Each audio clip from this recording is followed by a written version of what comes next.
quarto pode, no quarto pode.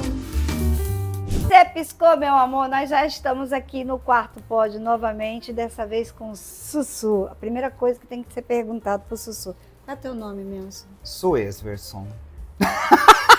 Sério? Isso é verdade? É verdade. É verdade. É verdade. Su, Esverson. vamos junto. Su, Esverson. som. Isso. Suesverson. Foi a mãe. Foi. Foi meu pai. Por que ele fez isso com você? Meu pai sonhou meu nome. Aí pede pro teu pai não sonhar mais, não. O pai tá morto, né? Simplesmente não reaja. Ah, é? Mas ele ainda sonha, você sabe. Ah, não sei. Pode ser, né? Pode estar certo. A gente ri até com a voz, gente, coisa assim. Pode ver que até no nome ele é único. Tá Exatamente. vendo? Olha aí, Valéria Não nasce igual a entrou ninguém. aí, ó. Único. Sussu para os íntimos. Exatamente. A gente vai até fazer um quadro. Sussu para os íntimos. Ô, Su, Vem aqui. falando dos transformados, como foi para virar o Sussu? Como foi? Como a sua família encarou isso? Como foi essa descoberta? Então, na verdade, assim, nunca foi uma descoberta, que eu sempre soube que eu era. Sempre soube que eu era gay. Mas você já sabia. Sim. Mas e a família? Minha família também sabia, né? Viado daquele jeito desde criança. Mas aí que tá, quando era criança. Aham. Porque assim, vamos lá. De acordo com o meu livro, tá? Eu tô pegando aqui pelo gancho do Das meu informações. laboratório. Uhum. De acordo aqui com o meu livro, quando eu conversei com os meninos, eles falavam assim: a minha mãe e o meu pai tiveram um sonho de ter um casal. Sim. Beleza. Foi o que aconteceu comigo. É um casal? É, eu e minha irmã. É um casal. Então o pai quer ter a princesinha e a mãe quer ter o macho alfa. Uhum. Ali, pra dar nora, dar aquela confusão no domingo, aquela porra toda. Aí, de repente, ela vê você se transformando para uma outra pessoa. Como é a cabeça dela? Você conversou alguma vez com a sua mãe, com o seu pai sobre isso? Então, na verdade, assim, meu pai, eu tive uma situação, assim, muito atípica com ele, porque meu pai era muito mente aberta. Mas ele teve uma situação bem atípica, eu fiquei 6 meses, porque ele teve uma situação que ele foi extremamente homofóbico com uma pessoa. E aí ele nos relatou, pra mim e pra minha irmã. E aí, por causa disso, na época eu devia ter uns 7 anos. Aí eu fiquei 6 meses sem falar com ele, e ele não entendeu o porquê. E aí minha irmã falou pra ele: você não percebeu? Você é burro? E aí foi quando ele se tocou, que eu era gay também. E aí ele voltou, conversou comigo, falou que foi realmente um erro que havia acontecido. E que ele se arrependia, e que dali pra frente ele nunca mais desrespeitaria ninguém. E de fato, até o dia que ele morreu, ele sempre foi uma pessoa que respeitou todos os gêneros, todo mundo, assim, num geral. Isso. Aí isso é uma Amém. bênção, né? Amém. Isso é uma bênção. É. É uma bênção, porque a Lulu sofreu. A minha personagem, ela sofreu muito. Mas isso foi nessa meu pai. descoberta. E a sua mãe? Minha mãe já foi um outro caso. A minha mãe é bem mais conservadora. E pra ela foi, assim, um grande tabu. Tinha situações, eu tava conversando com as meninas agora, quando a gente às vezes ia sair pra fazer compra, sair alguma coisa, e aí eu sempre tive o jeito que eu ando sempre foi meio rebolando, assim, mas desde criança isso. E aí minha mãe segurava meu braço assim, ela me puxava, ela falava assim: para de rebolar, para de rebolar. E aí, tipo assim, isso tá gravado até hoje em mim, sabe? Que eu lembro disso. Tanto é que quando você rebola, você já automaticamente lembra da voz dela. Dentro da voz dela: para de rebolar, para de rebolar. E aí, o que eu queria? Eu queria rebolar mais ainda. Porque eu nunca fui submisso, né? E aí era um grande tabu pra ela, porque quanto mais ela queria que eu não fizesse uma coisa, mais eu iria fazer. E aí tive uma fase durante a minha adolescência que foi mais complexo, porque ela tem um marido, minha mãe é casada com essa pessoa, e eles estão juntos há muitos anos, há mais de 20 anos, e é um problema porque ele é extremamente machista. Extremamente homofóbico, xenofóbico, racista. Ele é uma pessoa péssima, assim, como ser humano. E aí, ele induzia muito a minha mãe, muitas vezes, me bater, porque ele achava que não era certo. E faixa etária sua nessa época? Eu devia ter uns 10, 12 anos. Nossa. Então eu apanhei bastante durante a minha... Pra virar homem. É mais ou menos isso. Só que quanto mais eles me batiam, mais eu queria afrontar. E aí chegou uma fase, durante a minha pré-adolescência, assim, uns 12, 13 anos, eu achei, dentro de mim, que eu ia ser trans. Você achava? Aham. Eu Por ach- quê? Você se olhava no espelho e via o quê? porque assim, acho que eu achava, eu fiz terapia dos 6 anos até os 17. E aí, na terapia, quando eu tava mais velho, assim, na fase dos 15, 16, que eu fui entender um pouco mais sobre sexualidade, um pouco mais sobre gênero, porque eu não entendia. E eu achava que eu apanhava pelo fato de eu ser menino. Que se eu fosse uma menina, talvez eu não apanharia tanto.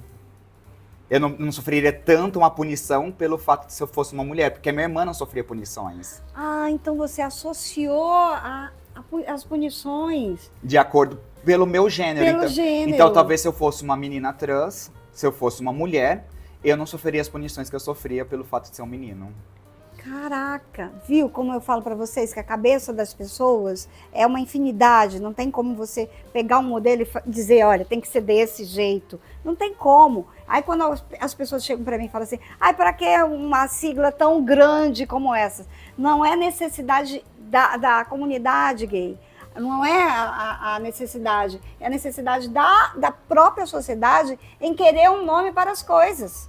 É porque, na verdade, não existe rótulos, porque gênero e sexualidade ela é tão fluida e ela tem tantas variedades, tantas nuances, que só uma sigla como a LGBTQIA+, P e tudo mais, não vai decifrar e Jamais. não vai rotular, né? Porque não tem como colocar rótulo, porque cada pessoa tem uma essência, ela é única, e isso não vai mudar dentro da sociedade. Identidade de gênero é uma coisa, E isso que as sexualidade pessoas- é outra. Tem que começar a entender. Ah, eu não sei sobre isso. Então, é uma ótima oportunidade você aprender. É simplesmente abrir a mente. Eu estava falando com a minha mãe lá em casa ontem. Tem que abrir a mente e deixar as coisas virem. E não já vir. Não, tem que ser assim. Não, mas eu não estou entendendo. Ah, não estou conseguindo aceitar. Não, não é a senhora que tem que aceitar. A vida é assim, a comunidade é desse jeito, o ser humano, ele é fluido, todos nós. Porque cada um temos os nossos desejos e as nossas vontades. Então é aí, a partir desse olhar, que a gente consegue ver a comunidade de uma outra forma. Tá certo? Tá certa. E assim, mas só quem vive dentro da comunidade entende também uma outra face sombria da nossa comunidade. Que é assim, apesar da gente, num grande geral, ter muita gente que luta para a liberdade das pessoas devido à fluidez de gêneros e sexualidade, dentro da nossa própria comunidade existe uma regra heteronormativa onde as pessoas impõem padrões heteronormativos. Então, por exemplo, eu vou ficar com fulano porque ele não parece que é gay. Eu vou ficar com a fulana porque ele é super menininha, sabe? A fulana é bem garotinha, então, tipo, ninguém vai perceber que ela é lésbica. E aí, quando você vê pessoas que tem, como eu, por exemplo, eu tenho muito trejeito, minha voz não é uma voz grossa. Eu já sofri na pele, né, essa questão dessas regras heteronormativas que a própria comunidade impõe intrinsecamente, dentro da comunidade. E aí, teve uma fase que eu tava na academia, eu tava super fitness, e aí, por causa dos treinos, o cabelo curto deixava muito mais prático pra poder lavar o cabelo no dia a dia. Então, assim, aí eu criei um padrão mais hétero, sabe? Um padrão, eu fiquei mais dentro de um padrão. E aí, nesse momento, eu tive muito mais aceitação do público masculino gay do que hoje, por exemplo. Então, eu sinto que hoje o público gay meio que me rejeita, os homens. E é muito engraçado, porque assim, eu sempre uma pessoa sexualmente ativa. E aí, desde então, já vai fazer uns bons tempos aí que, né, não tô transando, não tô fazendo nada. E vai fazer 2 anos que eu tô solteiro. Cadê Valéria, gente? Ô, Valéria, cadê minha amiga? Valéria, gente. Valéria, nossa, tá precisando da Valéria na minha vida, pelo Valéria. amor de Deus. Nossa, Precisa. tá difícil. Todo mundo vai pra vou ter- Valéria, depois sai daqui. O cartão vai ser uma navalha agora. E- Mas isso é impressionante, porque até comentei isso outro dia. Por quê? Que pessoas que sofrem preconceito criam mais preconceito. Eu não lembro quem que era a pessoa criadora da frase, e é famoso porque toda vez eu esqueço os nomes, porque eu sou péssimo com o nome, que eu tenho TDAH. Mas o sonho do oprimido é se tornar o opressor. Então, a pessoa um dia foi oprimida por fora de fora da comunidade, dentro de uma sociedade geral. E aí, quando ela vê alguém que ela pode oprimir, ela vai oprimir. E isso é o ser humano. Infelizmente, é assim. E é tão engraçado isso, porque desde quando eu nasci, meu pai sempre me falou que eu era uma pessoa que eu nasci para cumprir uma missão aqui na Terra. E que eu seria uma pessoa diferente. E desde criança, na escola, era muito engraçado, porque os meus amigos era todo mundo que era oprimido. As pessoas que ninguém queria, eram as que eu queria e que eu me aproximava. Cara, eu tenho isso. E aí, então assim, Eu a menina adoro que ninguém isso. conversava porque ela era feia, era minha melhor amiga. Ai, a pessoa que... Ai, a menina que era negra do cabelo crespo. Ninguém quer conversar porque ela tinha um cabelo crespo. Ai, porque ela tem cabelo de bombril. Ela era minha amiga. Ai, o menino que era CDF e usava óculos de fundo de garrafa. Era o meu amigo. Mas, no geral, eu conseguia conviver em todos os grupinhos. Porque eu sempre fui uma pessoa muito sociável, desde criança. Mas a sua preferência... A minha preferência E onde você se sentia mais em casa... era exatamente com E as aí, pessoas que pra eram dar as um excluídas. gancho aqui, só pra perguntar vocês, pra dar um gancho da sexualidade. E aí, você tava em todos esses grupos? Porque, na verdade, Descobriu a tudo sexualidade. isso tem a ver com a sexualidade. Porque esses relacionamentos, eles têm a ver com a sexualidade. É porque Porque eu fazia pela- parte de uma minoria, né? Pela transformação da sexualidade dele, ele foi a parte de tudo isso, né? Exato. E até para ter um relacionamento com alguém para transar, era difícil porque Exatamente. tá à parte. Esse é o ponto. Esse é o Como ponto. você- exatamente. Mas essa é a pergunta. E a sexualidade nisso? Porque Nossa. é uma coisa, o menino, tô gostando de você, oi gatinha, tô gostando de você. O menino chega na menina, a menina chega no menino. Mas pra você, isso É assim, na escola, no colégio, rolou apaixonante. não, eu não tive. Assim, eu tive umas pessoas que eu tive tive alguns interesses, mas nunca rolou, assim, uma coisa de fato, né, consumada ali. E E você chegou a externar isso pra pessoa. não pra pessoa diretamente. Ah, e teve uma situação que foi muito péssima, assim. Eu tava as contando- experiências. Eu tive um Teve- sonho com o menino da minha sala. É da sala do lado. E aí eu contei pra uma menina da minha sala e um garoto do lado da nossa mesa ouviu. E aí, ficou- E aí ele contou pra escola pra escola inteira, que eu tinha ficado afim desse garoto. E aí a escola inteira virou uma comoção e fez a vida do menino um inferno. Ele saiu da escola. O menino saiu da escola. Foi um inferno, foi um inferno. Ah, o ser humano é podre mesmo, Não, né? aí foi péssimo. Aí, tipo, eles pegavam, os outros meninos pegavam flores, assim, no jardim da escola, me levavam falando que era o nome do garoto. Nossa, virou um inferno, coitado, eu fiquei com dó do garoto. É, porque na verdade eles pegaram isso pra fazer um bullying. daqueles bem trabalhosos, Agora, né? mudando um pouco aqui, eu queria fazer uma pergunta. Lá vem. Ai, meu Deus, lá Não, vem. eu tenho uma curiosidade, por exemplo. Porque a Pode gente falar. sabe que tem muito homem que até pode falar. Porque assim, eu não vejo que descaracteriza o homem gostar de sair com outro homem, ele Ah. deixa de ser homem. Eu não acho. Eu, Olivia, não acho. Mas eu digo assim, se teve muitas situações, por exemplo, de homens que se dizem Héteros. sou hétero, de procurar Ah, isso é. e assim, ser uma coisa que pra você foi muito Na minha adolescência, até o começo da minha juventude, assim, da minha fase adulta, eu só ficava praticamente com homem muito mais velho que eu e 99% das vezes eram casados. Então, a minha adolescência mesmo, a minha muito, adolescência, é eu só muito. fiquei com um homem casado.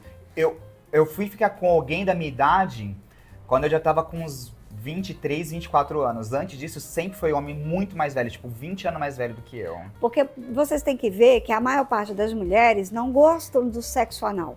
E os homens gostam de fazer o sexo anal. E aí eles vão atrás dos meninos.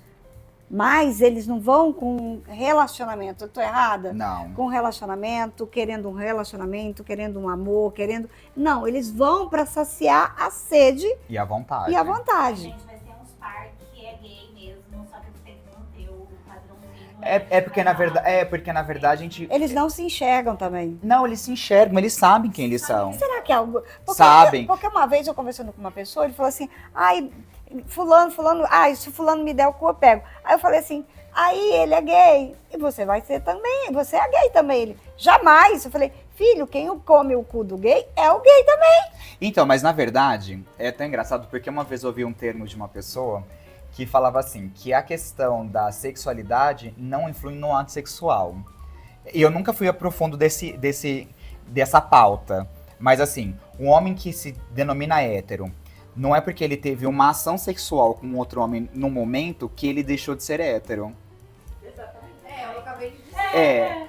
Mas ainda essa pauta é tabu, porque as pessoas precisam de um rótulo Sexualidade são coisas completamente Mas diferente. aí é aquilo, tem homem que gosta, só não aceita que é, e tem homem que só gosta pra fazer essa associação lá que você falou. Porque assim, ó, Mas peraí, não tem mulheres que ficam com mulheres, mas continuam gostando de homens? é porque assim, na Porque aí verdade. elas são bi, né? Então, não, na verdade, assim, ó. Porque assim, a sexualidade estava intrinsecamente relacionado ao amor e não só atração física. Então, por exemplo, às vezes o homem sente atração física de querer transar com um homem, mas o sentimento, a emoção dele é transmitida para a mulher. Então, acredito dentro de tudo isso, que o homem não vai deixar de ser hétero porque a questão afetiva está ligado à mulher. Da mesma forma, o que faz ser um homem gay não é só a questão dele transar com outro homem, mas a questão que a afetividade, o amor dele é dado a outro homem. É porque, assim, a relação foi como a Valéria disse, ela tem a ver com a questão fisiológica. E às vezes o teu fisiológico tá ali, tá disposto a tudo. É o tesão, você quer tudo. Às vezes você quer, o teu tesão, aquela rotina, aquela mesmice que você tem com a sua esposa em casa, por exemplo, pode ser que já te deu ali o arroz com feijão. Tem um caso, posso falar nomes? Tem um caso assim, é um casal, Sei. namorados, resolveu colocar, tipo, chamar um outro. Não, vamos lá, não é assim. Deixa eu contar a história. Na verdade, era uma vez uma vez um little boy. Não. Vamos lá, agora é sério. Virou até comédia quando a gente se reúne, que essa pessoa solta que dois jovens, dois moços, saíram juntos, vamos pegar a menina, vamos pegar a fulana, vamos transar os dois com ela? Se ela aceitar, foram. No meio do negócio, ele disse que o moço estava chupando o pau dele. Ai, que delícia. Nossa. Aí ele falou assim, na hora eu fiquei assim, ó. Aí eu falei, aí tu deixou, né, mano? Aí ele falou assim, tava lá. Já tava lá, eu... Gente, é sobre isso. É sobre isso. Passada.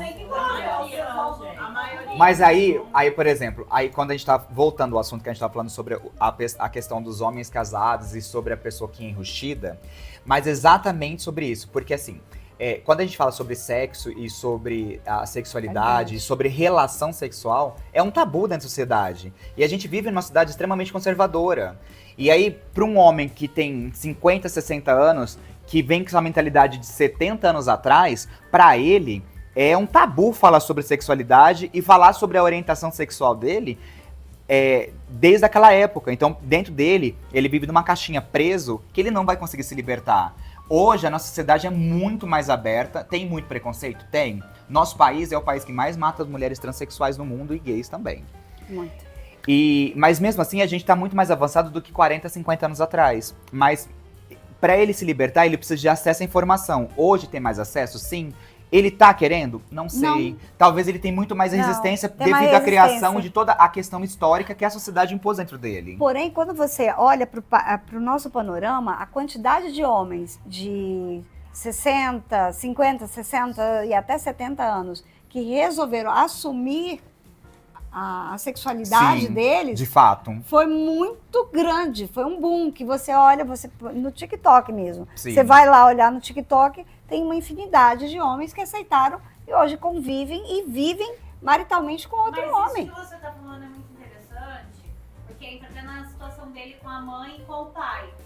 O machismo é transmitido majoritariamente por mulher. Porque a mulher, eu crio meus filhos falando sobre todo tipo de assunto. Eu tenho 2 meninos, converso sobre tudo, de tudo, e a gente aceita de tudo. Mas, na maioria das vezes, isso vem da mãe, que a mãe falava, não rebola. E o pai já, com 7 anos, entendeu, desculpa, não faço mais. por mais que o homem seja muito machista, muitas das vezes quem impõe isso na cabeça dele somos nós mesmos. Mas aí volta no tema, é criação e como onde o meio que a pessoa foi inserida, né? Eu acho que o meio. Porque assim, meu pai foi órfão desde criança. Foi adotado por uma família, com 15 anos ele resolveu fugir de casa, foi viver a vida dele. Meu pai sempre foi muito aberto e liberal no sentido, porque ele teve uma vida muito livre. E a minha mãe foi criada no sítio, aí ela foi criada numa família extremamente rigorosa. A minha avó, apesar de ter Alzheimer, a minha família não era religiosa. Apesar de tudo, não era religiosa. Então, assim, mas mesmo assim, a minha avó era aquela católica, mas não praticante, mas extremamente conservadora, e meu avô também. E aí, tanto que meus avós não soubem até hoje que eu era gay, mesmo sabendo ter toda essa parafernália que eu sou, né, essa maluquice toda. Ai, não entende. Aí minha avó sempre perguntava das namoradinhas e tudo mais, né? Ai, coitada. Ai. Mas assim, então isso era muito intrínseco do que a pessoa, da onde meio que a pessoa conviveu, né? E aí minha mãe tinha um bônus, tinha um plus aí, que era o marido dela, que é pessoa escrota. Fechando o programa antes que o Luan nos mate. Exatamente, que ele já olha pra mim, cara. Pergunta. Engole ou cospe? Minha Mentira, nossa, talvez não. O próximo programa. Você que... Não responde. Não dá essa... Não dá essa satisfação. Não dá essa satisfação. Fica engolindo. Aí ele engoliu. Gente. O Sul volta. Ô, gente, o Sul vai fazer parte agora do nosso... A gente vai criar um quadro só para falar sobre sexualidade, sobre a comunidade gay. Por favor. Nossa, vai ser um prazer. Coisa mais linda. Gente, aprendemos muito com você aqui, Su. Que delícia! Eu adoro. Meus amores, a gente vai ficando por aqui, a vida da babai. E aí, no quarto pod, tem mais coisas pra você.